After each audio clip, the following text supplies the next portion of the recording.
Rejection at Nazareth. Now when Jesus finished these parables, he moved on from there.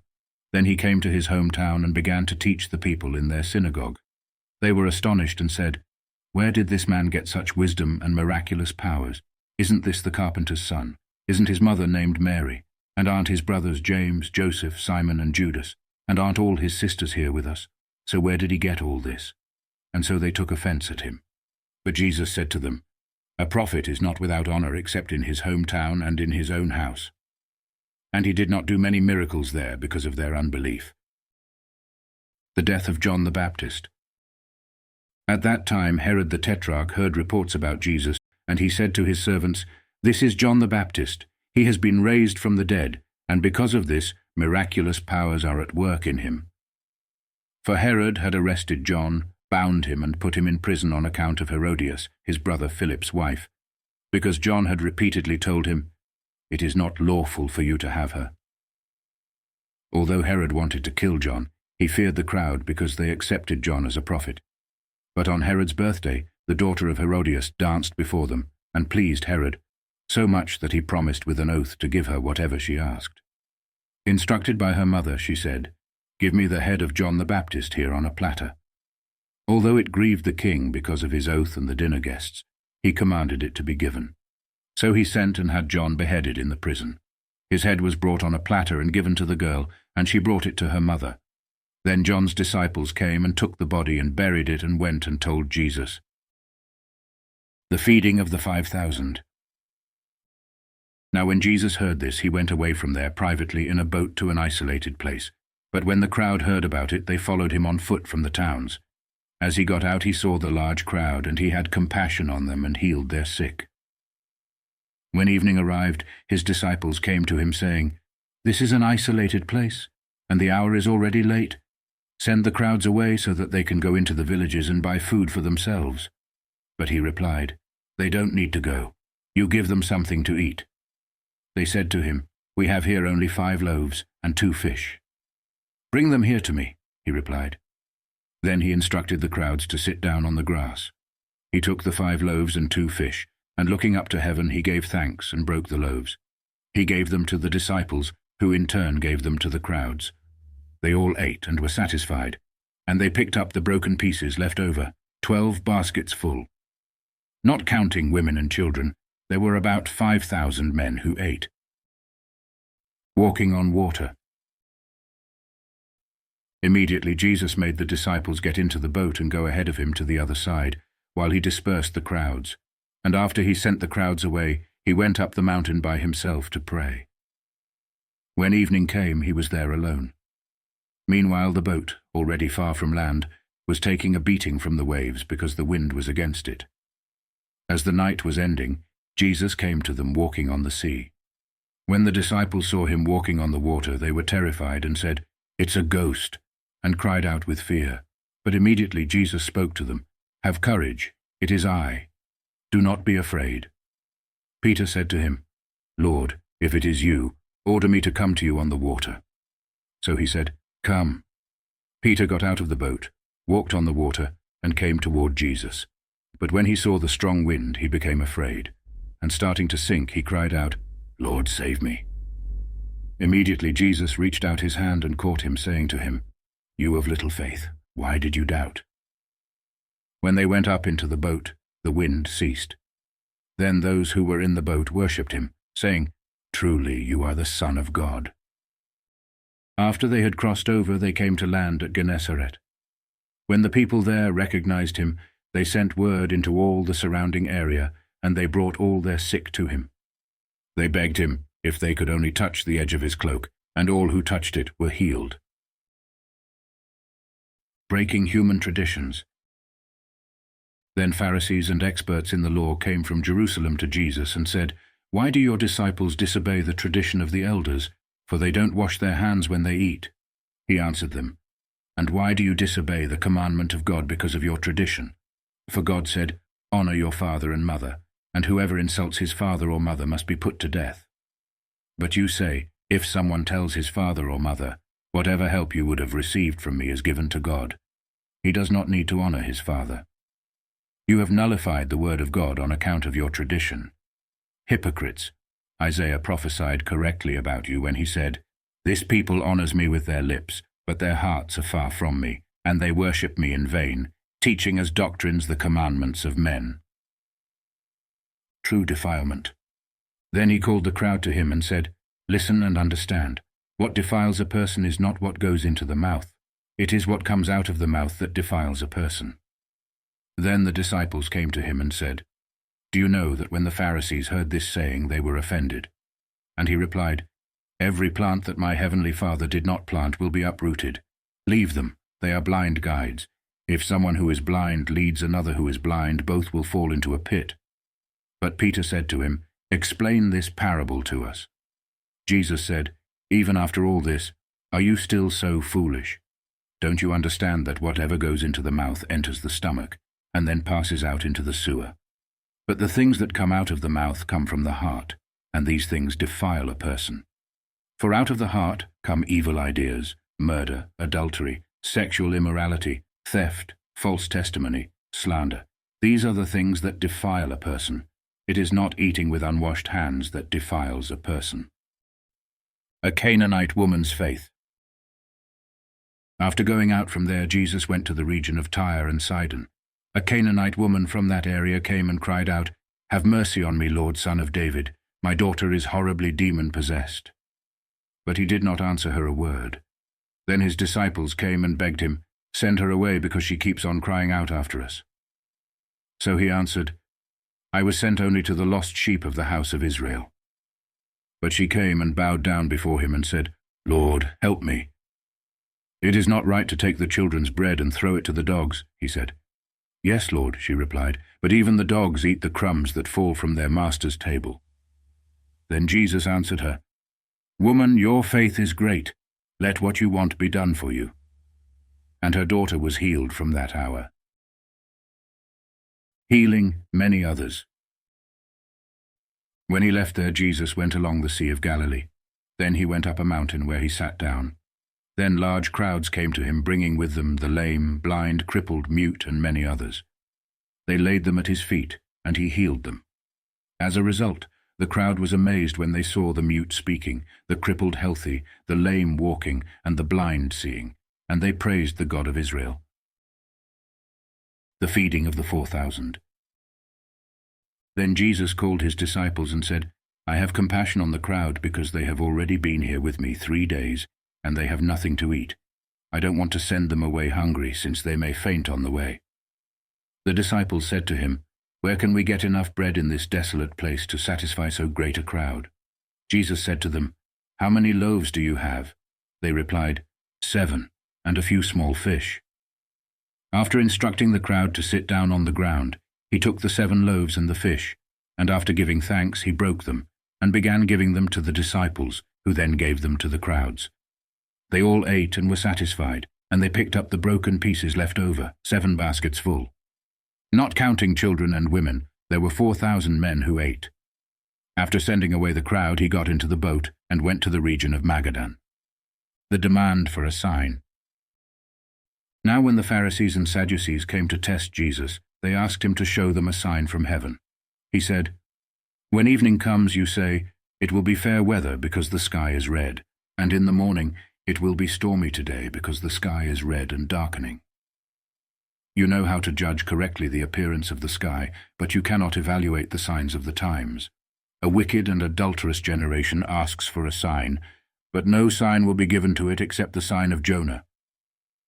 Then he left them and went away. The yeast of the Pharisees and Sadducees. When the disciples went to the other side, they forgot to take bread. "Watch out," Jesus said to them. "Beware of the yeast of the Pharisees and Sadducees." So they began to discuss this among themselves, saying, "It is because we brought no bread." When Jesus learned of this, he said, "You who have such little faith, why are you arguing among yourselves about having no bread? Do you still not understand? Don't you remember the 5 loaves for the 5,000, and how many baskets you took up, or the 7 loaves for the 4,000, and how many baskets you took up? How could you not understand that I was not speaking to you about bread? But beware of the yeast of the Pharisees and Sadducees." Then they understood that he had not told them to be on guard against the yeast in bread, but against the teaching of the Pharisees and Sadducees. Peter's confession. When Jesus came to the area of Caesarea Philippi, he asked his disciples, "Who do people say that the Son of Man is?" They answered, "Some say John the Baptist, others Elijah, and others Jeremiah or one of the prophets." He said to them, "But who do you say that I am?" Simon Peter answered, "You are the Christ, the Son of the living God." And Jesus answered him, "You are blessed, Simon, son of Jonah, because flesh and blood did not reveal this to you, but my Father in heaven. And I tell you that you are Peter, and on this rock I will build my church, and the gates of Hades will not overpower it. I will give you the keys of the kingdom of heaven. Whatever you bind on earth will have been bound in heaven, and whatever you release on earth will have been released in heaven." Then he instructed his disciples not to tell anyone that he was the Christ. First prediction of Jesus' death and resurrection. From that time on, Jesus began to show his disciples that he must go to Jerusalem and suffer many things at the hands of the elders, chief priests and experts in the law, and be killed, and on the third day be raised. So Peter took him aside and began to rebuke him. "God forbid, Lord, this must not happen to you." But he turned and said to Peter, "Get behind me, Satan. You are a stumbling block to me because you are not setting your mind on God's interests, but on man's." Then Jesus said to his disciples, "If anyone wants to become my follower, he must deny himself, take up his cross, and follow me. For whoever wants to save his life will lose it, but whoever loses his life because of me will find it. For what does it benefit a person if he gains the whole world but forfeits his life? Or what can a person give in exchange for his life? For the Son of Man will come with his angels in the glory of his Father, and then he will reward each person according to what he has done. I tell you the truth, there are some standing here who will not experience death before they see the Son of Man coming in his kingdom." The Transfiguration. 6 days later, Jesus took with him Peter, James, and John, the brother of James, and led them privately up a high mountain. And he was transfigured before them. His face shone like the sun, and his clothes became white as light. Then Moses and Elijah also appeared before them, talking with him. So Peter said to Jesus, "Lord, it is good for us to be here. If you want, I will make 3 shelters, one for you, one for Moses, and one for Elijah." While he was still speaking, a bright cloud overshadowed them, and a voice from the cloud said, "This is my one dear Son, in whom I take great delight. Listen to him." When the disciples heard this, they were overwhelmed with fear and threw themselves down with their faces to the ground. But Jesus came and touched them. "Get up," he said. "Do not be afraid." When they looked up, all they saw was Jesus alone. As they were coming down from the mountain, Jesus commanded them, "Do not tell anyone about the vision until the Son of Man is raised from the dead." The disciples asked him, "Why then do the experts in the law say that Elijah must come first?" He answered, "Elijah does indeed come first and will restore all things, and I tell you that Elijah has already come, yet they did not recognize him, but did to him whatever they wanted. In the same way, the Son of Man will suffer at their hands." Then the disciples understood that he was speaking to them about John the Baptist. The disciples' failure to heal. When they came to the crowd, a man came to him, knelt before him, and said, "Lord, have mercy on my son because he has seizures and suffers terribly, for he often falls into the fire and into the water. I brought him to your disciples, but they were not able to heal him." Jesus answered, "You unbelieving and perverse generation, how much longer must I be with you? How much longer must I endure you? Bring him here to me." Then Jesus rebuked the demon, and it came out of him, and the boy was healed from that moment. Then the disciples came to Jesus privately and said, "Why couldn't we cast it out?" He told them, "It was because of your little faith. I tell you the truth, if you have faith the size of a mustard seed, you will say to this mountain, 'Move from here to there,' and it will move. Nothing will be impossible for you." Second prediction of Jesus' death and resurrection. When they gathered together in Galilee, Jesus told them, "The Son of Man is going to be betrayed into the hands of men. They will kill him, and on the third day he will be raised." And they became greatly distressed. The temple tax. After they arrived in Capernaum, the collectors of the temple tax came to Peter and said, "Your teacher pays the double drachma tax, doesn't he?" He said, "Yes." When Peter came into the house, Jesus spoke to him first. "What do you think, Simon? From whom do earthly kings collect tolls or taxes, from their sons or from foreigners?" After he said, "From foreigners," Jesus said to him, "Then the sons are free. But so that we don't offend them, go to the lake and throw out a hook. Take the first fish that comes up, and when you open its mouth you will find a 4 drachma coin. Take that and give it to them for me and you." Questions about the greatest. At that time the disciples came to Jesus saying, "Who is the greatest in the kingdom of heaven?" He called a child, had him stand among them and said, "I tell you the truth, unless you turn around and become like little children, you will never enter the kingdom of heaven. Whoever then humbles himself like this little child is the greatest in the kingdom of heaven. And whoever welcomes a child like this in my name welcomes me. But if anyone causes one of these little ones who believe in me to sin, it would be better for him to have a huge millstone hung around his neck and to be drowned in the open sea. Woe to the world because of stumbling blocks. It is necessary that stumbling blocks come, but woe to the person through whom they come. If your hand or your foot causes you to sin, cut it off and throw it away. It is better for you to enter life crippled or lame than to have 2 hands or 2 feet and be thrown into eternal fire. And if your eye causes you to sin, tear it out and throw it away. It is better for you to enter into life with 1 eye than to have 2 eyes and be thrown into fiery hell. The parable of the lost sheep. See that you do not disdain one of these little ones, for I tell you that their angels in heaven always see the face of my Father in heaven. What do you think? If someone owns 100 sheep and one of them goes astray, will he not leave the 99 on the mountains and go look for the one that went astray? And if he finds it, I tell you the truth, he will rejoice more over it than over the 99 that did not go astray. In the same way, your Father in heaven is not willing that one of these little ones be lost. Restoring Christian relationships. If your brother sins, go and show him his fault when the 2 of you are alone. If he listens to you, you have regained your brother. But if he does not listen, take 1 or 2 others with you, so that at the testimony of 2 or 3 witnesses, every matter may be established. If he refuses to listen to them, tell it to the church. If he refuses to listen to the church, treat him like a Gentile or a tax collector. I tell you the truth, whatever you bind on earth will have been bound in heaven, and whatever you release on earth will have been released in heaven. Again, I tell you the truth, if 2 of you on earth agree about whatever you ask, my Father in heaven will do it for you.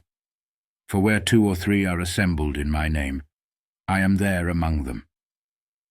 Then Peter came to him and said, Lord, how many times must I forgive my brother who sins against me? As many as 7 times.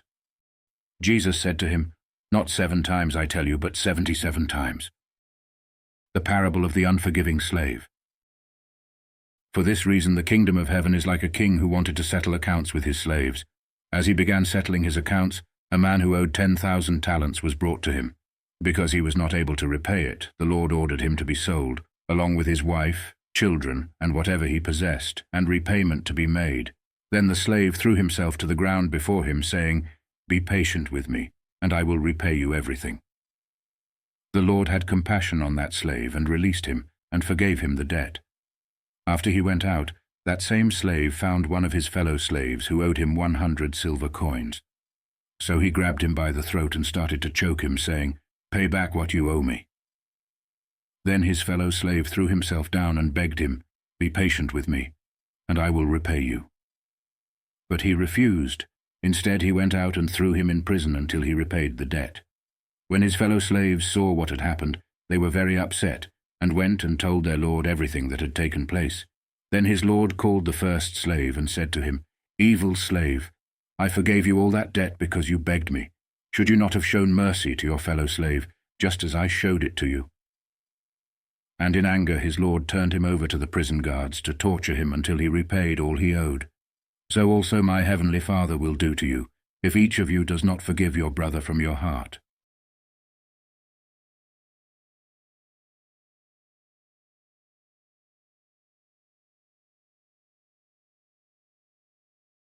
The disciples faced a daunting problem. Thousands of people needed food, and they had no idea how to provide it. Jesus simply said, "Bring them here to me." This moment teaches us a valuable lesson for life. When we find ourselves lacking or unsure, Jesus invites us to bring our not enough to Him and witness how He transforms it into more than enough. It's a powerful reminder that even when we have little, we should trust in Jesus. By bringing our deficiencies to Him, we open the door for Him to turn our scarcity into abundance. Jesus sent His disciples away in a boat while He went off to pray alone. Though Jesus wasn't physically present with them during the storm, He was fully aware of their needs. As the disciples struggled against the battering waves, Jesus appeared in the most unexpected way, walking on the very waves that were causing their distress. Despite their belief in Jesus, the disciples faced increasingly difficult and fearful situations, helping them to grasp the depth of His divine authority over the world He created. This experience allowed them to witness His power firsthand. Once they were saved, they worshipped Him, declaring, "Truly, you are the Son of God." By God's grace, the disciples were given an opportunity, through their fearful circumstances, to come to know Jesus more deeply and to worship Him as the sovereign Son of God who holds power over all things. He wants us to realize that He is greater than our fears and invites us to praise and worship Him. The Canaanite woman sought Jesus' help and faced significant opposition. When she first approached Him, she was met with silence. How many times have you prayed and felt like you were getting the silent treatment? After this initial silence, the disciples urged Jesus to send her away because of the commotion she was causing. Jesus then told her, "I was sent only to the lost sheep of the house of Israel," implying He was there to help only the Jewish people. Despite this, the woman didn't give up. She fell to her knees and continued to ask the Lord for help. She refused to back down until Jesus blessed her. This story reminds us that when we pray and feel like we're getting the silent treatment, it might be God trying to deepen our faith. So keep on praying. As humans, we naturally seek comfort and avoid self-denial. However, to truly experience the lordship and provisions of Christ on earth, we must practice self-denial. Challenge yourself to deny yourself one thing each day. During the Transfiguration, the disciples were given a glimpse of Jesus' glorious deity. When Jesus transformed, Moses and Elijah appeared, conversing with Him. Their presence represented the Old Testament, while the three disciples symbolized the New Testament. The presence of Moses, who had died during Old Testament times, shows that those who have passed on possess cognitive understanding and the ability to communicate. Moses and Elijah represent God's kingdom. Moses symbolizes those who have died and gone to be with the Lord, while Elijah represents those who will be raptured without experiencing death.